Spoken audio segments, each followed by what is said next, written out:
මම වෘත්තියෙන් චාර්ටර්ඩ් ඇකවුන්ටන්ට් කෙනෙක්. මම රොයල් චාර්ට් එක ගත්තේ 1979 ෆෙලෝ මෙම්බර්ෂිප් එක අරගෙන මම බ්‍රුනායි කියන රාජ්‍යයට ගියේ ඒ ඇකවුන්ටන්ට් කෙනෙක් තාලට වැඩ කරන ගමන් රක්ෂණය බ්‍රුනායි වල ජීවිත රක්ෂණය තිබුණේ නැහැ.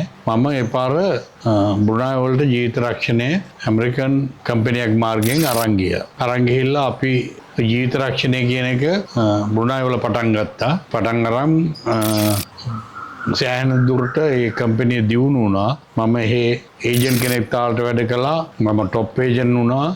සුපර්වයිසර් කෙනෙක් තාලට වැඩ කළා. টොප් සුපර්වයිසර් වුණා. මැනේජර් කෙනෙක් තාලට වැඩ කළා. ඊට පස්සේ ඊට අමතරව අවුරුදු ගානකට පස්සේ කම්පැනිය මාව ඇඩ්මිනිස්ට්‍රේටිව් ජොබ් එකට වයිස් ප්‍රෙසිඩන්ට් තාලට මාව බන්ධවගත්. වයිස් ප්‍රෙසිඩන්ට් තාලට බන්ධවගෙන රීජනල් තාලට මම බ්‍රුනායි, මැලේසියා, ශ්‍රී ලංකා මේ රටවල් වල රක්ෂණය පිළිබඳ රක්ෂණ ක්ෂේත්‍රය පිළිබඳ ඒජන්ට් වල ට්‍රේනින් කරන ගමන් කම්පැනියේ ඇත්තෙන්ම ඇඩ්මිනිස්ට්‍රේටිව් වැඩත් කළා. ඒ අමතරව රක්ෂණය පිළිබඳ තව මට අත්දැකීමක් තියෙනවා.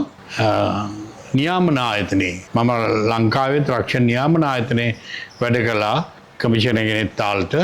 එතකොට මට සේල්ස් පැත්තෙන් අත්දැකීම තියෙනවා, ඇඩ්මිනිස්ට්‍රේටිව් පැත්තෙන් අත්දැකීම තියෙනවා. නියාමන ආයතනයක වැඩ කරලා නියාමනය කිරීමෙන් කම්පැනි නියාමනය කිරීමෙනුත් අත්දැකීම් තියෙනවා.